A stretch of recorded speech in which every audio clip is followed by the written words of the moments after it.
Hey, welcome everybody to Sometimes You Have to Lose Yourself podcast.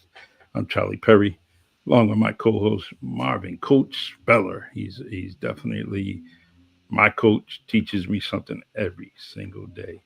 And our guest is Kirti. She's a licensed therapist, host of a podcast called Outspoken on Spotify. Truly, a very impressive person. And I was impressed with just the audio, never mind everything else that she does on her platform. So, she had a podcast talking about grief, and as soon as I heard everything that she was saying, it was like she was in a conversation with with myself and Coach, like she was on our podcast, and it was like, and I was just so amazed with it, and I said I got to reach out to her, and being the being a good person and gave me some consideration because we all know that there's trolls on each of the platform. There's people sending all kinds of things.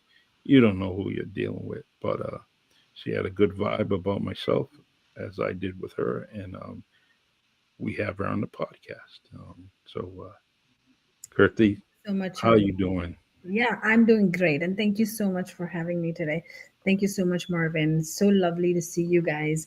I know it's been a couple of months, like back and forth with my travels and other things that we couldn't make this happen, but I'm so glad to be here to share my experience, my perspective on grief and love, and just have this wholehearted conversation. So it's just going to be so much more insightful and reflective for not just us three, but also for the viewers. So thank you so much for having me. Awesome. Yeah. Marvin was married to one of the most beautiful people that we both met in the world, and that was Kristen Speller, who happens to be my relative, my cousin, and his wife. And she left us, and it just seems like yesterday, and like and her battle with cancer, and so, but she's around in spirit. I feel her all the time. Marvin feels her all the time. Um, you know, Here I am doing something that I always wanted to do with her, and that's doing some songwriting. And it seems like every time I'm writing, like she's like tapping my shoulder or telling me, yeah, that's good, or change this up. So, on that note, Coach, man, I hope I did your wife some justice, man. Thank you for that. And listen, I think so many people have done right by her. And, I have this simple thing: great people always get honored. You can go anywhere in this world, and great people are honored. There could be a street named after them, a statue, a country named after someone, a city. Mhm. And I am, you take away the fact that she was just the most amazing wife, just an incredible person. Incredible people need to be honored. Point blank. And so there are a lot of people who've done it. And I'm grateful for that. I will always carry that honor because I think it's important to do that because it's the right thing to do, and it's all about connect. And everything I've done, it's all about connecting. Um, Mm. so it makes me so grateful for that. Yeah, I I am so sorry for your loss, and Thank my heart goes out to both of you. And I always feel like the grief and love, there's always an intersection of both of them, right? So, and I think I believe that it shows up in everything we do, in our breath, in our posture, in how we relate to people, how we start connecting with people. So, and I think in midst of all the grief, what is center is actually love. So it's the love that is the center of it, and that's why you're able to relate, you're able to connect. So, thank you so much for sharing that. Yeah, and thank you. So I took that grief and that pain and did something with it because I thought that was incredibly important. do. Uh, I do think grief, to your point, sometimes is love nowhere to go. I took Mm. grief. I had this explosion of love in me. And I really think grief changes people. I think we all experience it. I really think grief is different for each person. Mine went to something productive because I know how it felt so destructive to me. Self destructive all the way down to every cell in my body. So um, for me, and Charlie, if you'd like to hang it up, put it up. Yeah. I whoops. Looks like that's the book, you know. This is the book, Uh, Keerthi. Do you have a PDF of that book, Marvin? I would love to read it. You know what? I'll send you a copy if you can. I don't know how you want to do. If you want to send me your mailing address, I'd be glad to Yes, send you a copy. sure. I can do that. Okay. Thank you. yeah. Um, Um, you know Go ahead, the Marvin. Go ahead. okay. The book starts out as a memoir. Shows I had to highlight Kristen. So that's the first chapter. First chapter is called The American Phoenix. And if you notice on my cover is a phoenix. Um, Phoenix to me rises from the ashes. And so I started out highlighting her. The first chapter is called The American Phoenix. There's a story behind that. The second chapter goes into me, a man in the ashes, and then goes on to there up to the shift, and then it goes into the tools I gave people to help them out. So I put in a bunch of tools, and then I did um, I put in a planner in the back. So memoir, tools, and I put a planner, 15-day planner, where people can take action because you're kind of stuck where you're at. You get to do with grief what you want to do with it, but I'm from the school of thought where if you're in a situation, there's ways to kind of work through it because I don't feel like you ever get over grief. It learns to be just a fabric of your life and the fabric of your whole being. So that's kind of my thoughts on that and what I did with my pain because my pain was so intense because of many different reasons, but I felt like I couldn't stay in the parasympathetic nervous system long or it would have been my demise. Mhm. So it's kind of my thought. Yeah. The I mean, that just captures something really powerful, right? It's not just about being stuck, it's about moving on. And it's not about moving on without them. You could move on with them. You could take Right. them along with you in this process of healing. So it's so powerful that you turn this into this book. I would really love to unpack your thought process and your emotions and what went through as you were writing this book. So I'm not sure if you've already talked about it in the various episodes. Yeah, Uh, I talked about it. Yeah, and I do talk about it in the book. yeah, My thought process was like, well, I go backwards a little bit. Kind of my makeup. Done a lot of work in the local community, which has always been important to me. When I first sat across Krista, when I first met her, we went out. I didn't know that she was a woman who'd gone through domestic violence. And here I am telling a story about I'm trying to open a battered women's shelter in Charlotte. So so that was our connectivity. Our first year that we spent together out here in LA, we were doing something called a glam up. Glam up we made up was a thing about bringing women together, making them feel beautiful by bringing in makeup artists, feeding them, and giving them words of encouragement. So that was kind of our glue was always about public service or serving others, which to me I feel like should be a basic tenement of what we do because when you walk outside every day, you're never gasping for air.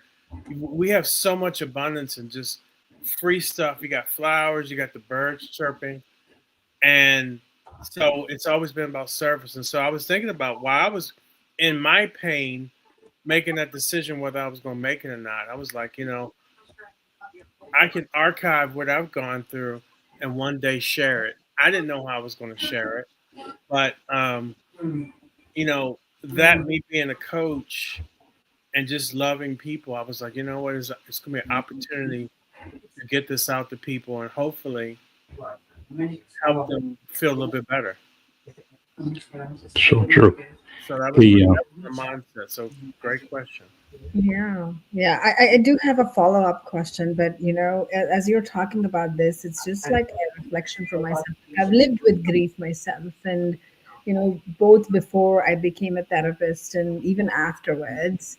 And what I have noticed is before I put the professional lens on, like I felt like grief felt like this chaos. It always felt like it was swallowing me. But I feel like after becoming a therapist, I use a lot of frameworks and theories, but that actually did not stop the heartbreak. No, it doesn't. I Yeah, don't. so it's not like I have this toolbox and it's helping me. It's not. Right. It just gave me a language for it. Right. The contrast actually taught me that, how do I put it, that presence was more than any textbook ever could teach me. So, and through this I was able to, like, as I said earlier, I've come to this conclusion or acceptance that you don't have to move away from this. You don't have to move away from the person. You can take them along with you through this Yeah. process, and you can celebrate them in every little thing you do. Uh, Yes. you can relive some of the memories that are really close to your heart. You can celebrate those days that are very special. So through all of that, you're still expressing the love you have for them, and also, um, like, where after my dad passed away, and I suffered a, for a long time because I couldn't see my dad for the last time when he died. And it took me a lot of courage to actually write down a letter to him, and then I was reading the letter again and again, and I was crying because all I was putting down was how I felt and the suffering I was experiencing. So I also tried to, like, turn it around to see how much the person celebrated their life. Then I wrote another letter of how happy and great life my dad had, and I started to, like, think about you know and my role in the process. I thought it felt a lot lighter on my heart as I started to think about his life and how he had good moments and how he lived a good life. And yes, No, he I, can't I anymore, but yeah. thank you for sharing. yeah, Another thing to think about that I want to share with that is this is an opportunity to connect with people worldwide. And I think some of the things when I look about society, so much we can learn from each other. Like like in this book, I only scratched the surface of all I even went through, what I've yes, discovered, what I learned, who I've met, the things that went a place to connect with people with some commonality. Commonality is so stark because everybody this is inevitable. Everybody's going to lose someone close to them. So I get an opportunity. I mean, look at this. I'm sitting here talking to you. I never met you before. yeah, I mean, amen. this is beautiful. I mean, this is the part I'm talking about where, um, today I had an opportunity where I've signed so many books lately. People, this opportunity to talk to people. People are going through certain things. You're like, and at bare minimum, you can give people a piece of love, which I feel like sometimes is so missing out here in society. Sometimes that love and empathy, where you know, one of the first things you said to me was, "What? I'm sorry for your loss of your wife." I mean, see that connectivity, the little small bits of connectivity we can have worldwide. Think about the impact on that. That, in a lot of ways, is like paying it forward. Yeah. I Yeah, with you 100% there, Marvin. And I I wholeheartedly believe that the two things that connect people are pain and love. So Mm, in pain and love, that's deep. we build the most strongest relationships, human to human connection. Doesn't matter where we come from, what we do, what our background is. But when we look at the suffering we've had or the love we can share, I think that is universal. Just like how you mentioned, we all go through similar emotions. And, when we open the conversations, it would be amazing to know that another person is going through the same thing and they can provide you support in different ways that you've never imagined. So, Hmm. yeah, so thank you for sharing that. That was deep. Real I was deep. at a party 2 weeks ago, and I was around four widows, and we were all sharing stories. And so it sucks to be there. I mean, I'm not going to try to pretty this up, but there was so much commonality between people and what people go through and all that. I mean, I think about this past weekend, I was, Chris and I was so involved in the music community, her being a musician and me being a producer for her, that, okay, so I'm connecting them because they were like, okay, I got your book. I'm in town. I want to meet you so you can sign my book. That's pretty cool because in some ways, in our own little minds, we still want to say stay connected to people. And so while I'm not in the music community like I used to, I can still connect to them with me being in the arts of being an artist. True. So it goes back to that connectivity, and I love that. Even the smallest things I like connectivity. I was on the elevator today, and I spoke to this lady. I've seen her before. I think she lives on my floor, and she reached in the bag. She was reaching in the bag, reaching deep and rumbling through her bag, and she gave me a pomegranate. So I'm thinking to myself, Mm, it's the little things in life. So I'm not trying to go too deep in that, but there is such an awakening from a tragedy, awakening of love. It's the little things that I love, and just so much love for just people in general that comes out in opportunistic ways. You're mm, right. And I agree with you that the little things matter, and I would say that we all know this. Like if you say the little things matter, everybody would be like, yes, I know it. But I don't think we consciously make that effort to acknowledge that. So, and when we start doing that, that's when the pain and the suffering will appear to be lighter. mm, And yeah, so taking a moment to seeing things around us is really helpful. Like it took me a lot of time to work through the pain that I was going through, and I had to consciously make that effort, because when you look at the tiny things that are around you, they are tiny when compared to the pain that you're holding. mm, So it's very easy to let it go.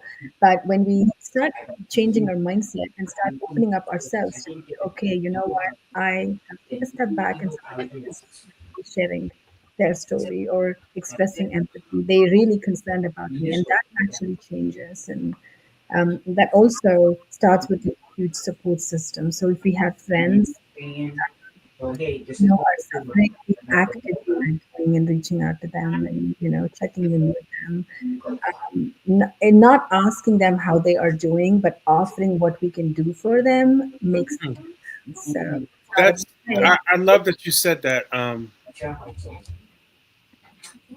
I think when you have a collective movement, empathy or sympathy, whatever you want to have in that mindset, it's different to your point because offering, and I think a lot of people don't know what to offer to somebody when they're going through that, yeah, mm, or they could either be dismissive about it. They could be like, hey, listen, I offer my condolences, sometimes it's enough. But also think about when we learn more from people, because they're going to go through that too if they lose somebody close to them.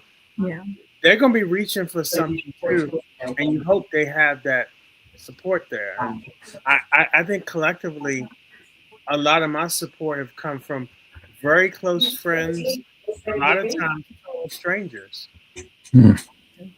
So and yeah, and so I was so always so grateful from anything I could get.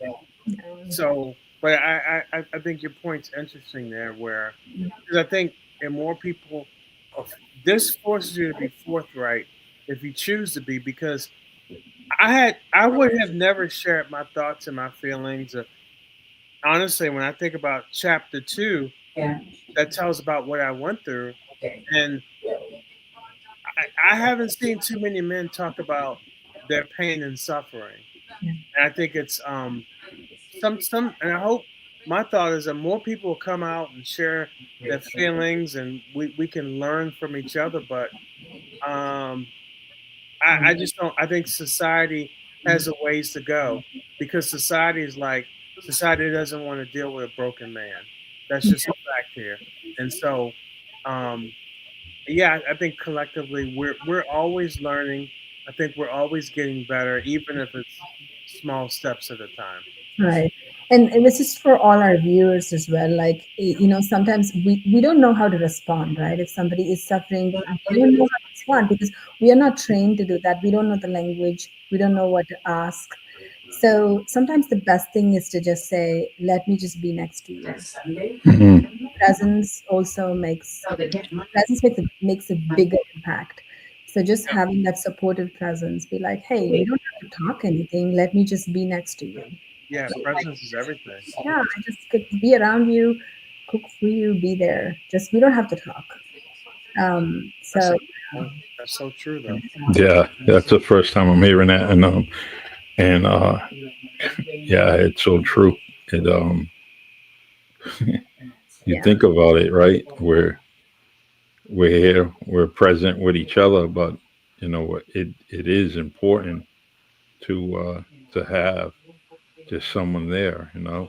yes, Um, Yeah, sometimes you do that, and just by sitting there with someone, yes. And that then presence, you think that you're giving that presence every day, but when the person is actually struggling or is in pain, that presence is actually valued and seen, and it's there for them, and they'll always feel like they have this biggest support system next to them. So, and it's also unsaid. They don't know how to ask for it, right? yeah, they don't. I didn't know what to ask, because it's interesting when Kristen knew she was only had a month to go. Mhm. When she was in the hospital, she told one of her friends to give the message to everybody. Um, Please make sure you check on Marvin, because he's not going to ask for help. hmm, Um, yeah, I'm not somebody who likes to do that, because I feel like, and this is kind of doesn't make it right, but a lot of men feel this way. You just gotta work it through to make it right, Yeah. and that's how my mindset is. And I guess a part of me, which in some ways I think is kind of stupid, I don't want to appear weak to anybody. But hmm, that didn't apply when I wrote the book, because I didn't really care anymore. I was like, my mindset is to help others, and but when it comes to me asking for help, no, Yeah. no. Yeah, but if you think about it, Marvin, that is this societal role, I mean, expectation that's set on a man, right? Right? So men yeah, don't speak, men don't talk about things. Yeah, I do a lot of like video content on my Instagram to actually promote mental health awareness among men, because they bottle up their emotions. They don't know how to share. They are not taught about the language. They are taught not to cry, not to talk about things. And this also changes culturally, right? So right. hmm, I'm an Indian, and in South Asian families, if you just think about grief, that is often silenced. We don't talk about it. We are told to just be strong, just to move on quickly from this person. Yep, But what we don't realize is that silencing is only going to make the grief heavier. So yep, it's really going to take us longer to heal. And the truth, I believe, is when our love has been so big, how can the grief be so little, so quick to move on? Of hmm, course, grief is also going to be big, right? We need to normalize this. instead of rushing people through this process of like moving on quickly. Yep. So We, yeah, and I we agree with it. And then another fold adds up if there's cultural expectations plus there's the the men role that is in the society of like men have to move on quickly, like you cannot express your emotion. But brave on you, great job that you're openly talking about this, and it's only another message to all the men out there saying, hey, we need to talk more about this. We all have emotions the same way, we all grieve the same way, like we can talk about it and support each other. Yeah. I yeah, agree. I think we all hurt. I don't care whether you're a man, woman, Yeah. whatever culture you're in. We all hurt. Um, there was a part of me that didn't want to show that to people. Absolutely. Yeah. I did show it through the book, but person to person, absolutely not. Mhm. I always felt like people have their own lives to live, and um, so that was my thing. I was like, okay, and I and I think what makes it easier with displaying that is when you, to your point, that presence you may feel from others, because you have to feel safe sometimes in order to display your emotions sometimes. Yeah. But if you don't feel safe. I mean, I didn't want to show it to people, especially in person, but the book was different. Yeah, yeah. So, Marvin, I had a question earlier, which I wanted to ask, but we were talking about other things. So, how did you see love showing up in the grief stories you were actually like thinking about while you're writing the book? Um, was I When you able to answer the when you question? say love stories, can you kind of? No, how did you see the love that you had for your wife showing up in the grief, like in the moments of those the grief stories you were writing in the book, if you were mentioning about the grief that you were going through, how did Well, also. I think if I look at overarching, I would say from a gratitude perspective, where sometimes when I was feeling my worst, I think the thing that kept coming up was like, you know what? I've seen this from so many people. I've talked to so many people. They never had a love like this. And Mm. when I think about it from the main perspective of what I've got learned more about it, especially 15 years later, of wanting to potentially get in this dating world, there's this word that keeps coming up. This phrase, um, genuine burning desire. Mm. That was kind of like my fuel, because I felt like if you had that statement, Kristen's face would be on it, Yeah. where she had a way of making me feel like a superhero. She had a way of making me feel like everything was okay, that I was heard, um, I was valued, I was honored. So, so relaying back on that was really was my fuel, and love showed up through that, because I was like, cool, you know what? I'm grateful because I feel like I'm one of the lucky ones to have experienced that, especially based on what I've seen along the way all those years, and especially after I've seen afterwards. And Right. that's not a common theme from what I see. So that's how, to me, it showed up. Yeah. Thank you. Thank you, Marvin. Thank you for that. That's a great question. Yeah. Yeah. And while again, like while you were writing this book, have there been any moments where you thought, "Who am I now? What am I going to be without them?" Wow. Awesome question. Yeah, absolutely. That's a great, another great. You know, I know, I'm a changed person in so many ways. I think love has seeped out more in all my interactions, um, which is probably a whole lot less than before. And then um, it was just my outlook. It was like, you don't have your support base with you. So more and more is on your plate. So you realize that you are the cavalry. All things that need to come your way are going to come most of the time from you. And other people can provide the presence and support and love, but you don't have that extra person to kind of keep wrapping you in love and letting you know constantly that all is okay and everything's gonna be okay. So yeah, that's a big change. So it Yeah. changes your perspective on everything. It really does because you really are. You realize that I feel we're all connected, Yes. but you also feel like part of your journey is a very solo journey. Yeah, I agree with you.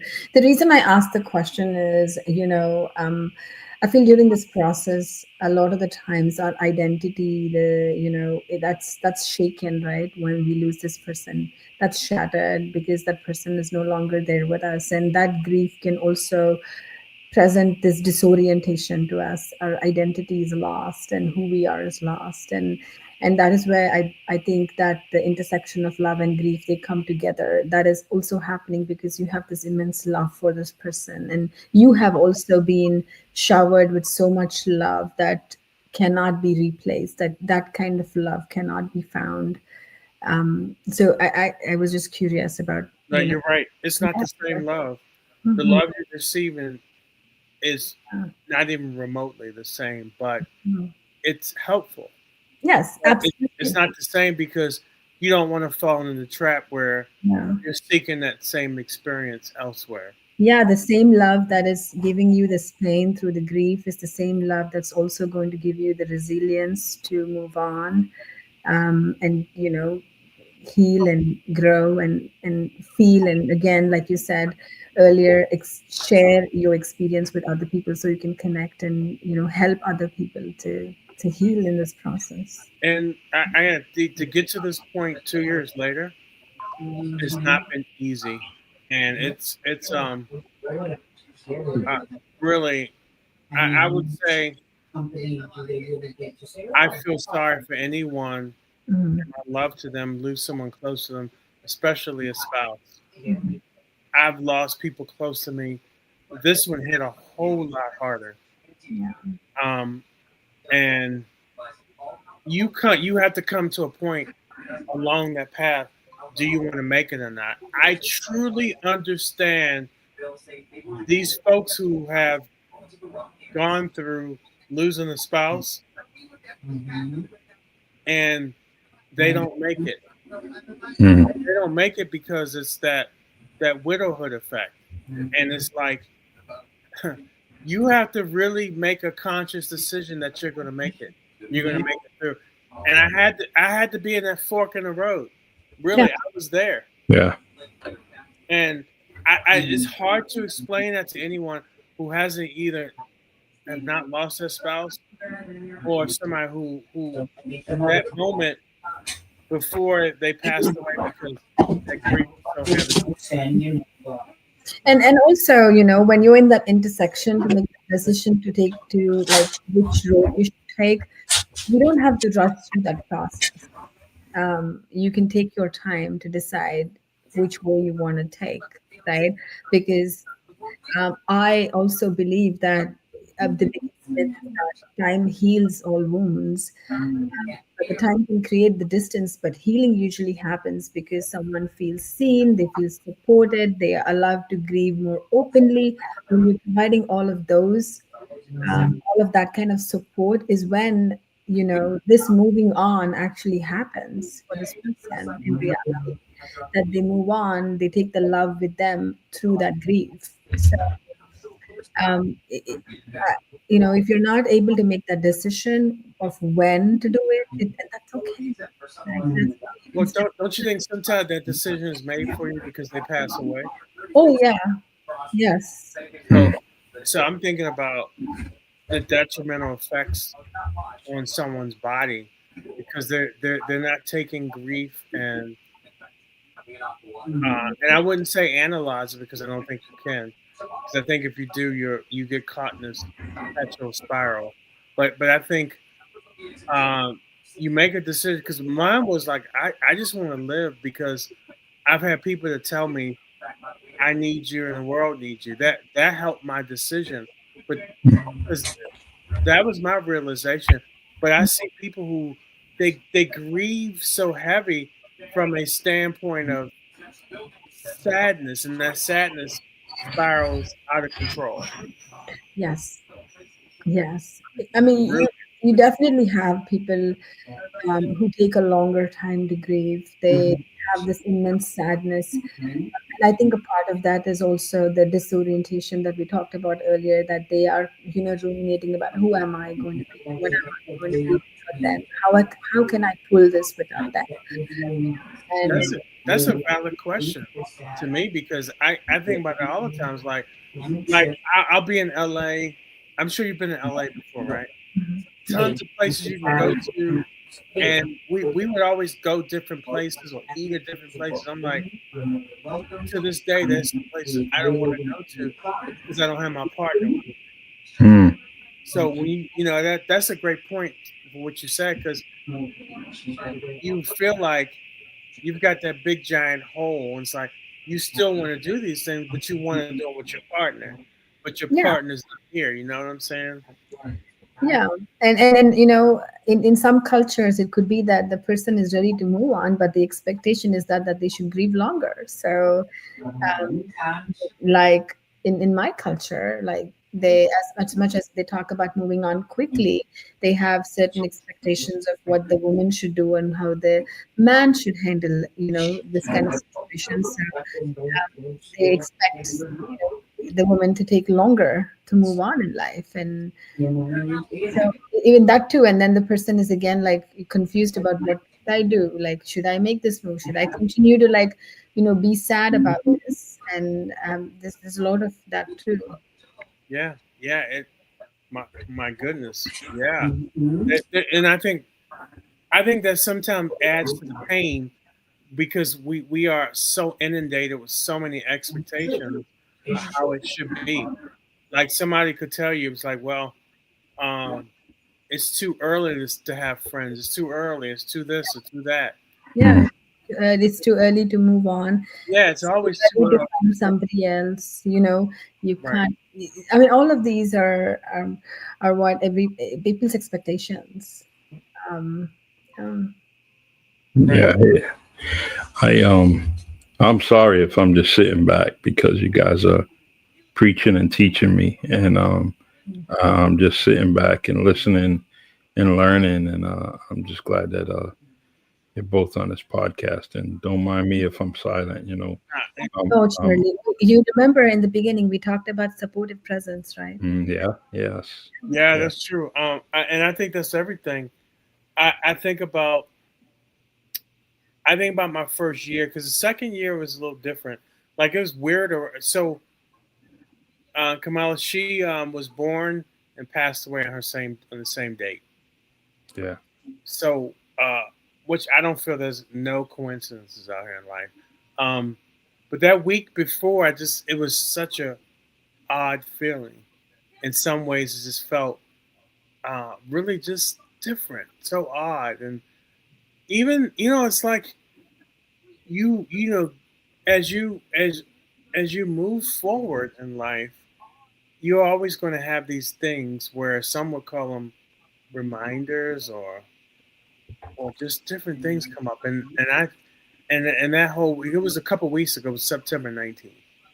So and I think about all the people who reached out, and I made a post about for our birthday and all that, and so and I think about the presence. I think about I live vicariously through the presence with her. But you mentioned about support and all that. I do think sometimes people forget that there is still me here, and I hear this a lot of people, especially widows and widowers. They like that widow or widower is always defined by the other partner who's no longer here. And I'm like, Mm, hey, I'm here and I'm yeah. kicking along. I think a lot of people with the awkwardness we talked about don't know what to say or do a lot of times. So to your point, Yeah. I think the presence matters because it is such a thing where I was like somebody told me the other day, well, I did this and I did this for you because how much I like Kristen. And can you imagine how I felt? Yeah. I didn't feel too good about it. And I was a little upset, but I kind of kept it in. Mm. Yeah. It's you just you want that connection, but you want that connection to be about them and you, and during that process, you don't mind the conversations about Kristen and the experiences and between you know love and life that you shared with all three of you. But let's keep this connection and build on our relationship. Marvin and I and because you and I can talk about Kristen till we're blue in the face. Of course. And Yeah. but I also know that you and I can have other conversations, and that's so important. So, Yeah, I but think it's important. And thank you, Charlie, because I feel as though our commonality is Kristen, and hmm even more of a commonality because that's your cousin. yeah, But I felt like we have grown as two people, which is yeah, incredible because I think about, when you talk about this part where, and this happens to a lot of folks who've gone through, especially widows and widowers, that how you identify sometimes is a little different because when I think about, well, I'm building other tribes as well. While I'm yeah. building tribes and they may not be as sharp because I know why, but I'm building these other tribes, which is just as important to me as well, if not more. Yeah. Um, Great. Thank you so much for sharing that. yeah. I also I want to mention just because Kamala, you had to mention about your podcast and you haven't done it for a while, and I think you do it whenever you can. Special person, Yeah. um, and So I one of think. the reasons also, Charlie, I have, I was actually doing the podcast as I was talking in the podcast. Hmm But I'm also starting to have an open mic podcast where I would like to invite people to showcase, to talk about their healing and their resilience and their growth, whatever they want to talk. Because I believe that, to the point we all are making, the pain and the suffering, they don't heal in isolation.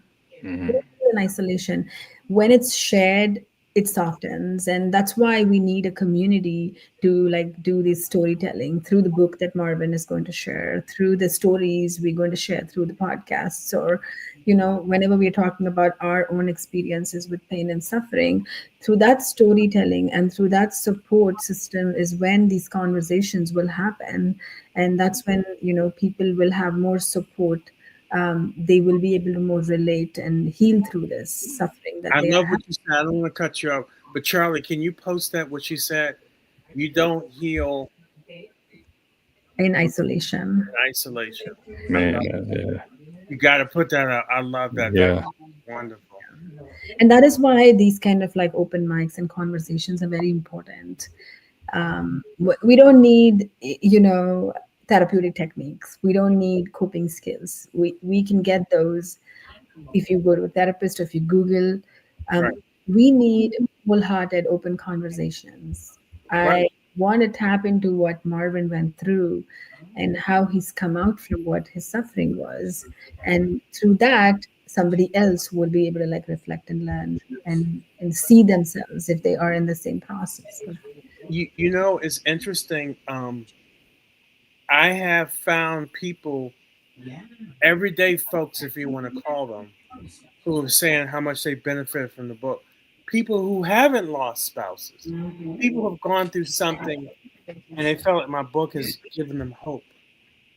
And I'm like, cool, because that means it's a lot of people I can continue to find commonality with. Is like, I okay, believe it. I'm sorry. I believe it 100%. Yeah. I wholeheartedly believe that the conversation you're having through this podcast is reaching so many people, and that is impactful itself. Imagine the book that they read is going to have a larger impact on anybody who's experiencing the same kind of suffering. Yeah. Yeah, it's Who may not want to come forward, now they get to. mhm. It's Yeah, just and yes, it's and okay. people may not want to come forward, and that's okay, right? And that's okay because we all have our time. And again, there's a lot of factors, like you mentioned about men earlier. There's societal expectations, there's cultural differences. So people don't open up and talk. Like I've had, after I posted on my Instagram page that I'm welcoming people to come and share their stories, just that post alone had about, I think, 10,000 or 11,000 views, Wow. but Wow. nobody reached out to me on the post. But people messaged me on the side saying, this is what I'm going through, but I'm not ready to come out and talk. Hmm. Hey, that's okay, you're not there yet, but that doesn't mean you won't be there. Yeah. Yeah. And Sometimes statements like that help out oh for yeah. you. It helps out for them. It helps out for you. And then it helps out for your future podcast, right? You can just mention something like you just did just now. It's Yes. so important. It's a Yes. conversation. Yeah. Sorry, Marvin, to cut you No, off. no, I was saying it's sometimes it's all about intentionally or not intentionally planting seeds. So someone can think to themselves, when I'm ready, I can come here. I have a place to do it. Hmm. So that's You that's know, Marvin and Charlie, you know what I think is a lot of people, when they move on from pain and suffering, they think that they're only ready to showcase the world about or talk about their suffering only when they are fully repaired, right? That's what they think. But it's not about repairing themselves. It's about having the courage to walk away differently with what is broken, Hmm. right? That is healing. So you're still coming out and you're able to like talk about it from a different perspective. And that's what's going to make a huge difference. Just like your personal experience, Marvin, like you were shattered, right? It was really difficult for you to move on from this whole process of suffering. But then you're right now here and you have a different perspective on it. But right. that doesn't mean you lost the love or you did not, you're not grieving anymore. It's a different way of how you do it now. Yeah. Yeah. Every day, I think is is something between the both of us. That all of us really that every day is different. Yeah. And the one thing maybe we don't have a plan, right, for today. We had a plan yesterday, but we don't have a plan for today. Yeah. And that's when things come useful, like in planning and this is what I'm going to do. I don't have a plan today. What am I going to do? Marvin bring up a word that I've been using and it's reframe, and that reframing has done such an impactful thing for my thought process, Marvin. Oh, cool. Reframing, and I think in with love and grief, I think it's it's it also applies to that also. Yeah, I put down in chapter 5, um, put down tool number 2, and that was 3. I'm sorry, 3. Um, that whole. It's interesting where I've had family members who've had an opportunity to talk to therapists. I've talked to therapists as well, and that whole talk therapy, from what I've heard, is the most effective, and it just gets people to sometimes move away from over analyzing and just kind of express themselves. We were just talking earlier about, I think, come out to your Instagram, they're not ready, but I think everybody wants to have a voice and be heard.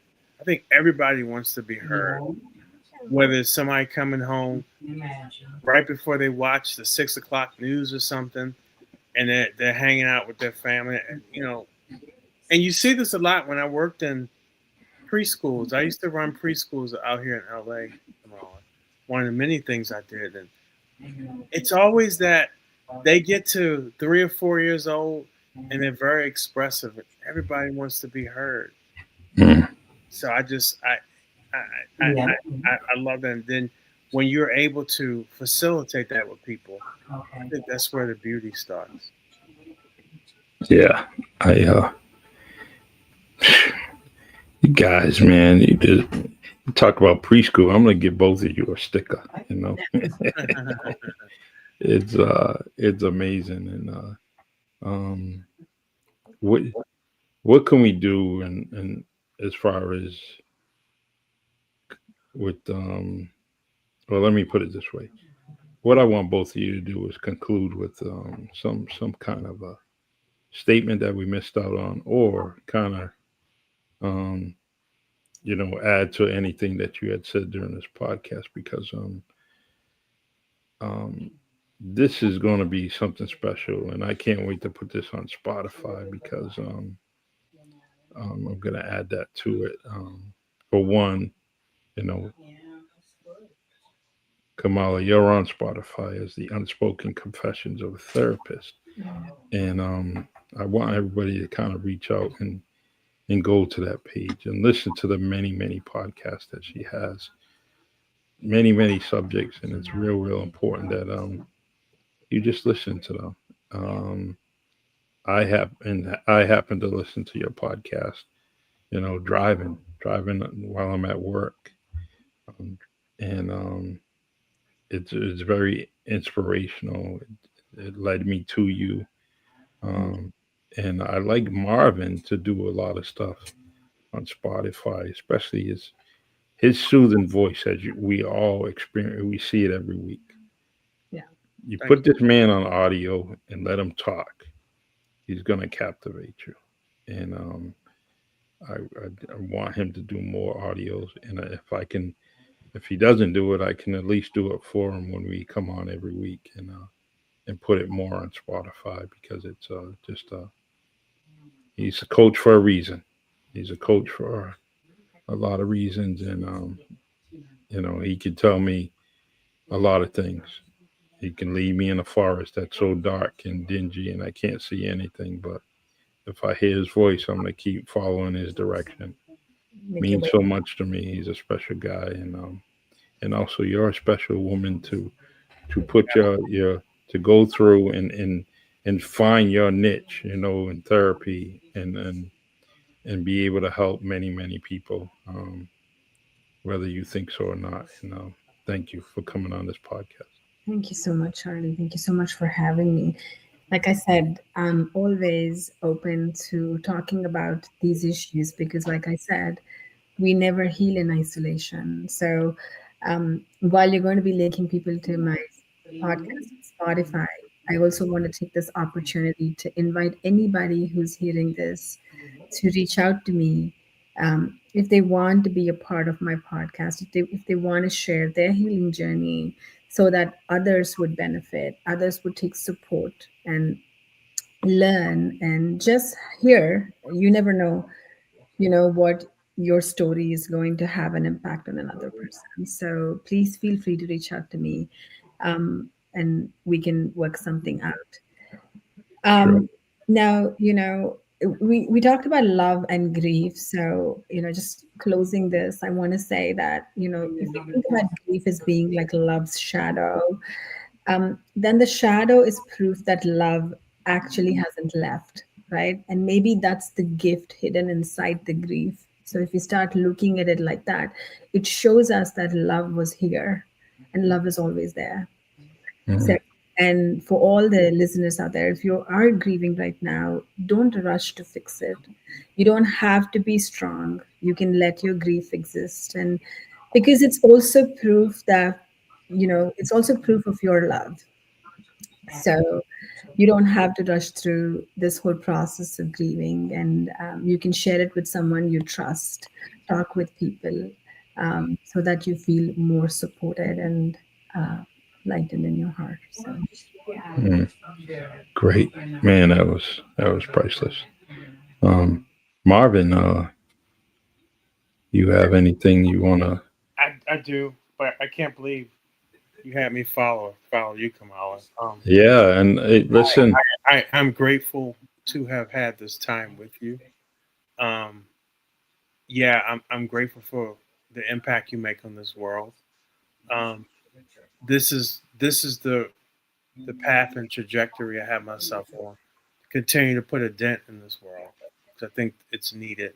As I started out with, I always feel from a perspective, and I've said these things over many years. I mean, you are far more powerful as individuals than you even realize. mm, And I think with that, I remember when I was in elementary school, I had this teacher. He was tall and kind of goofy. We're talking about when I was in elementary school. You're talking about in the 70s. And back then, everybody wore really high shorts.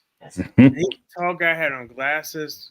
You would kind of look at him as kind of a nerd, but he showed so much love, and he made something to me. He said something to the whole class which was so beneficial to this day. And whatever you believe in, right? Whatever you believe in spirit forces or your how you define God, but he always said everybody's important, and he told me that God doesn't make trash. mm, And yeah, so when I think about that, I think about the endless love I have for people and to kind of help them. I love that. I love the statement today. It doesn't heal in silence, and I'm glad that it's okay for many people to share. I've had the opportunity to share, and for them to share with me, and I'll continue to be out here and finding those because I fully believe you have not met everybody who loves you. So I'm mm, out to find them with this book and other things I'm doing. It's really is reaching millions. It really is. So that's what I have for today. you too, and I don't care how far you think you are from me, but you have to promise me that you two will get connected by social Sure. media and continue with the relationship from this podcast and build off that because there is so many things that I think that you guys have in common as people that can help each other and help the people that you're talking to on a I daily agree. basis. And please Yeah. promise me, Yeah. tomorrow isn't promised, and I may not be here tomorrow, but I have this on recording that I'm asking you to my friends to do this for me. All right. Absolutely. Come Absolutely. on, if you could please. Are you on Facebook? I Just am on Instagram. I'll have Charlie share my Instagram handle with you. okay. Yeah. And He's then if you could yeah, send me a job. I'll send you a signed copy. Yeah, Hmm. yeah, and I will share my mailing address. Thank you All so right. much. Yes. See that? You guys made my night. Yeah. Oh, in your case, you made an afternoon, right? Thank you so much once again for having me. It's such a pleasure to meet you both. Yeah. I hope to be back on this episode, some on this podcast at some point. Whenever, if Please. you see us on, just go in the comment section and say invite me, Yes. and guess what? I'm gonna do it. And You know, you could just say coming in. yeah, that's it. We you don't need any invitation. It's Thank you so much. you know what? Thank you. You don't need any key to this door. You just come on and instant appreciation for you, instant I don't want to say it acceptance, right? Oh, thank you You so got it. You got it. So, Thank Absolutely. you so but much. all Absolutely. right. Yeah. Thank you, you both, and Marvin. We will do this again next Wednesday. Next Um, Wednesday, but Okay. you know that you need me, just send me a message, and of I'll be course. there. Of All right, course. Yeah. Okay. Bye, everybody. Bye bye. Kamala, you're the best. You keep it Thank, up, and thank I'm gonna give don't. you another heart. This Yeah, is yeah, I like that. the I like that. Oh, end. I like that too. I like that too. I like this one too. So Yes, awesome. cool. All right. All Bye, right. guys. I'm All gonna right. screenshot that. I can't wait. I'm gonna keep that. All right. Love Okay. you guys. Take care and God bless. All right, Marvin. You're the best, man. Thanks, brother. I'm gonna call you Love. about 10 minutes. Okay. All right. Okay. Cool. Thanks.